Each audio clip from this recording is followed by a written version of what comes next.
I wasn't well suited to an office-based career and ran away to spend a few years teaching sailing on a Greek beach in the early days of activity holidays in the Med. After returning, I taught maths in secondary school while I brought up my children. Over the years, I never lost my childhood fascination with property. I took apart 2 big country homes and rebuilt them during my marriage. It's the mix of property expertise and being mathematically minded, especially enjoying data collection, that gives me a unique edge in the property staging business. Most of our competitors come from a design background, and their focus is different. My team would argue I am much more interested in the numbers than the cushions. That is so true. In a difficult period in my life, I had to decide whether to sell the property management business or learn how to maximize my opportunity by renting and selling my newly acquired portfolio to best advantage. With 4 small children to feed and a property market in global financial chaos, the decision wasn't hard, even though the learning has often been painful. I set up Lemon and Lime Interiors in 2015 in an emerging UK home staging market. We have grown to be one of the biggest home staging companies in the UK, and we focus on the premium property market. I still love big country houses, even the ones so full of clutter it's hard to know where to start. In this audiobook, I explain what I've learned about the whys and hows of selling your home as quickly as you can for maximum financial gain. For most of us, selling a home represents far more than a simple bricks and mortar transaction. I know from experience the frustration in the limbo of not being able to sell and move on to the next stage of life.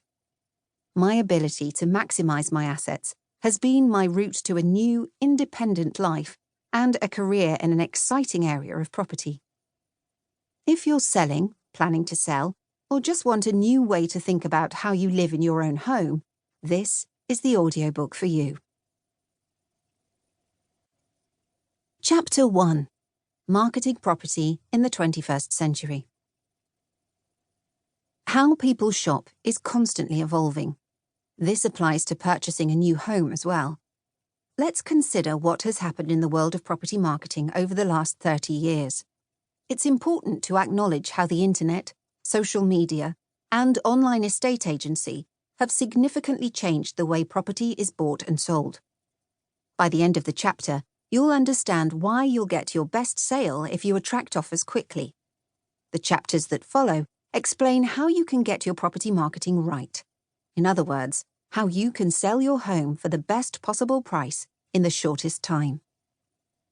The property market in the 2020s versus the 1990s.